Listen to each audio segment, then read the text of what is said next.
Good morning, comrades. Welcome back to the channel. Welcome back to a very rainy Nürburgring. And with that, first of all, before we're gonna start talking about my friend Kevin, about his car, the history behind the car, quick disclaimer.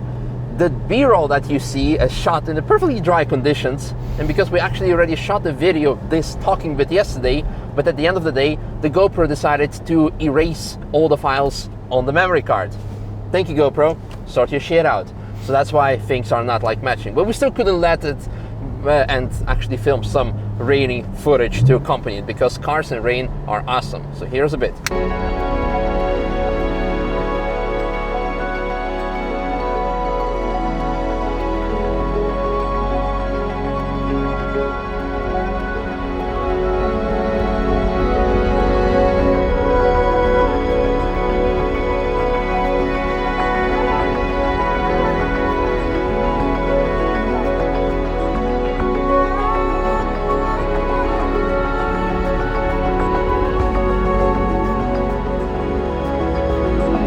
Okay, and now that we're back, first of all, welcome back, Kevin. Yes, thank you so much. After being away for 8 years. 8 years, yeah, definitely way too long. You're finally here back at the Nürburgring, and you're here with a purpose, not only to drive the track with your new car, but actually, first of all, to pick up your new Porsche Cayman 718 GT4. Yes, yeah, we were so fortunate to get in the European delivery program. Feels like there was like this really short window of time to get it. Our car was actually scheduled to be on the ship that caught fire and sunk. And among all the other Bugattis and Lamborghinis. Yes, everything else. This was a minor car compared to some of them, but nonetheless, it was pulled off last minute and it survived, and here we are driving it around the Nürburgring. Yeah, so already did over the last couple of days, couple of laps. In the wet. Yes, and the dry. And in the dry. It's amazing the difference. It's like a totally different track. Yeah, in the wet we even had a bit of sideways action. We did. Yeah, we had a little bit of a. You didn't say it was a spin. It was a bit of a. No, it was not a spin. Slide. It was a small slide. But then again, we're running on Cup 2s. Yes. Back to the left side. I was like, Cup 2s in this weather, because we had also snow. We did. Because they were supposed to come here over a weekend, but they were completely snowed in. Yes. But here we are. So let's talk about the car. So as mentioned, the car was supposed to be on the ship, but luckily, thanks to your decision to actually do the European delivery program, something that I want to tell you guys more about, you managed to come here and pick it up. Yeah. So what is European delivery program? Yeah, so basically it's you pick up your car at the factory. Porsche definitely goes out of the way to make you feel super special. They have, in the showroom, your car is under wraps and then they pull back the drape like at an auto show, right? Yeah. And it's just it sounds a little bit corny, but it's such an amazing moment, man. And then they hand you the keys and you get to come experience the car in its natural habitat in Europe, and it's just been amazing.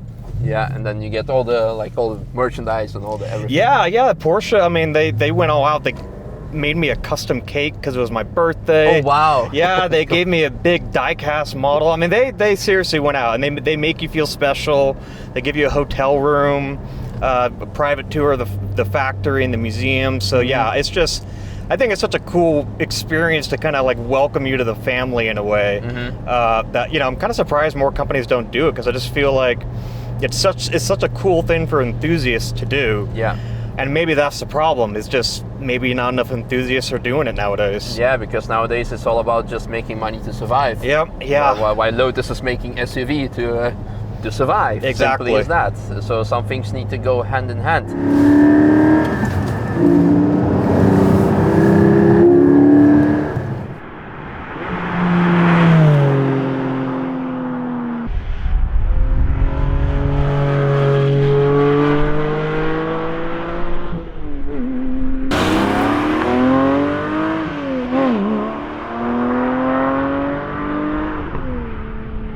Speaking of European delivery, you said, unfortunately other companies don't do it. I know that in the past you still have now Porsche, you have or had BMW, because I heard they stopped doing it recently. Yes. I know Audi stopped doing it like 2 or 3 years ago, even before the pandemic.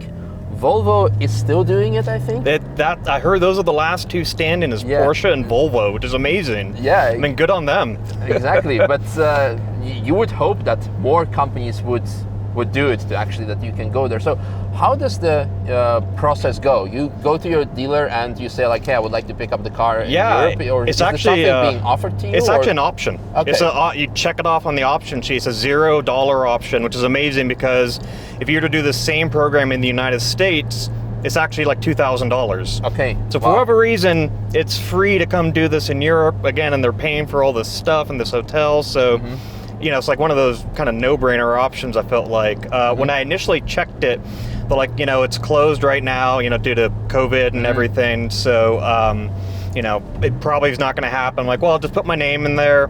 If it happens, great. And that's when it was scheduled to be on the ship. And then they called me and they said, hey, we have a last-minute program's opening again. Would you like to be one of the first on April 1st, April Fool's Day? So I thought it was a joke at first, but it was not, and here we are. Yeah, it's awesome. Yeah, that's great. I know other manufacturers, they even had sort of a discount on the purchase price to give you even an extra incentive to come over to do it, with like 1 or 2%, with which you can already like finance your trip pretty much. So that would make sense. But in case of Porsche, you just get like €2,000 discount. Yeah, and it's just like all the cool stuff. So and it's great.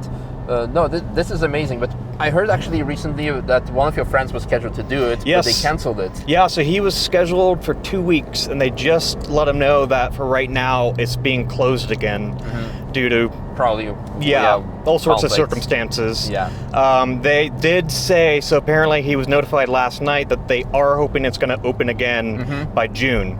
Okay. So it does sound like they're committed to continue to do it, luckily. No, hopefully, it will remain, because again, as you said, this is an amazing program. Like for me, always it was great to come people see, like, and pick up their car from US and enjoy it here, drive it because for how long can you drive the car? You can actually do it for up to 30 days. Okay, wow. So I did laugh. Porsche actually made fun of us, saying us Americans, we get no vacation time, which is probably true. But, you know, you could do it for a month if you wanted to. Porsche covers the insurance. They cover everything. So yeah, because speaking of insurance, we took the car out on the track. We did.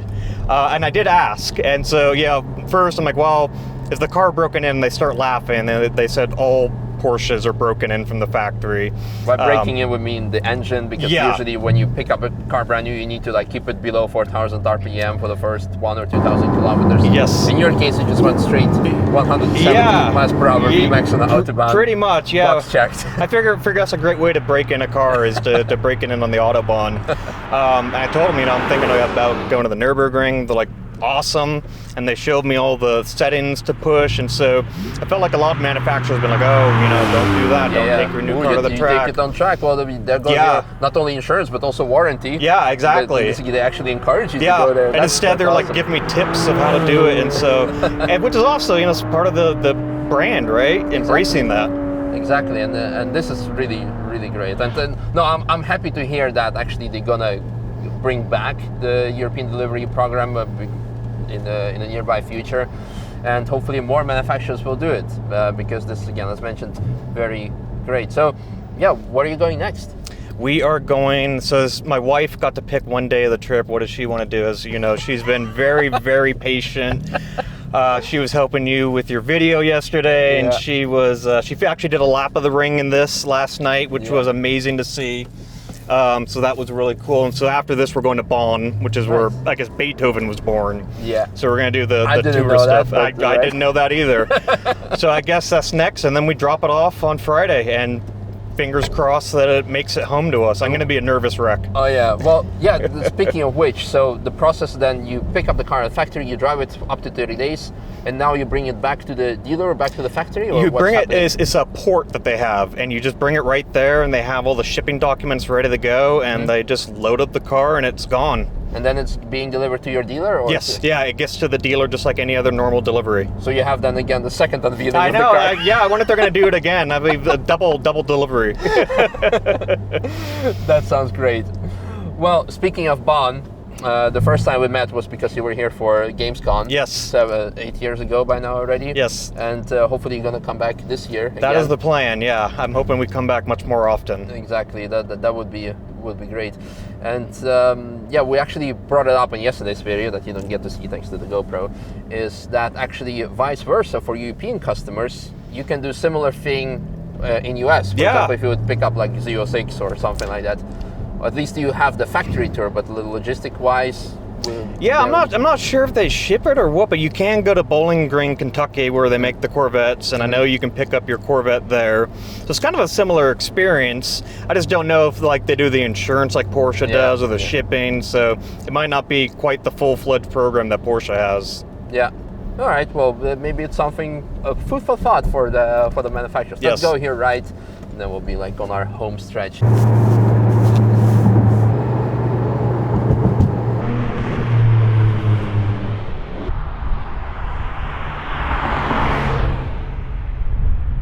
Okay, I guess that's pretty much it when it comes to car. We can talk about it for quite a long time, but it was like I really wanted to tell you about the European delivery program that exists, because again, for me personally, I find it awesome that the manufacturers, only 2 manufacturers at this point, offer it.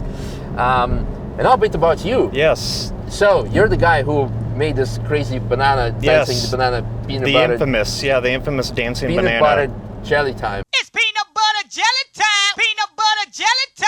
Sorry, Brian. It's just not doing it today. Do the peanut butter jelly with a baseball bat. Yes. So yeah, as you know, I made it about 20 years ago. The dancing banana, the horrible song, went incredibly viral. And what was the thought behind it? Like, I was drunk. I was just really, really drunk, and thought it'd be funny. And I forgot about it. I put up on a website, went to sleep, and 2 days later, my hosting company called me asking what in the world was going on. This is in 2002. well, I had like way before YouTube. Oh yeah, way like before. 4 years before YouTube. And I had like 5 million hits, and they're like, "What in the hell is going on?" According to today's standards, Oh, that yeah, would be like a yeah. lot. But So yeah, and then it, Time Magazine, so they calculated 1 billion views, and this was by like 2006, 2007. So wow. one of the original viral videos, and it's something I've always tried to embrace. It's a fun thing, and I think, actually, I was talking to some venture capitalists raising money, and they said, we just want you to know that no matter what you accomplish in life, you will be known as the peanut butter jelly time guy for the rest of your life. So I've kind of taken that and embraced it and figure, if my legacy is I've made like 1 billion people laugh or smile, that's pretty cool. So yeah, the license plate on one of my other cars is PBJ time. Which car is that? That is the Murcielago. Nice. Yes. So you're the other Lambo guy. I am. I know. I'm the much more handsome Lambo guy than. Because the other guy we referred to is our common friend Rob Dahm, Yes. who has never been at the Nürburgring. Which is crazy because he's who introduced us. Exactly. I was planning my trip. I'm like, hey Rob, do you know anyone at the Nürburgring? He's like, yeah, you got to go meet my good friend Misha, and we've been friends I ever haven't since. met before. And I felt like we shamed him 8 years ago, And now we did it then we're again. shaming him again because I thought for sure he was going to come out after the shaming, but apparently he needs more shame. Okay, well, hopefully maybe he's going to join you on the Gamescom Yes, trip. that would be And, awesome. Yeah, that would be great. So, to all of you guys, thanks for watching. I hope you enjoyed this information. And go spam Rob Dahm on his channel that he needs to come over to the Nürburgring and Absolutely. with or without his 4-rotor, we don't care. Just come yourself. We're going to have lots of fun, as we have shown with Kevin, either in rain or dry conditions. It's great. So you'll be having fun here, right? Oh, it's amazing. It's telling my wife last night, it's probably one of these things we'll remember the rest of our lives. Yeah, we did some great prototype spotting yesterday as well, and something you'll see probably in tomorrow's video.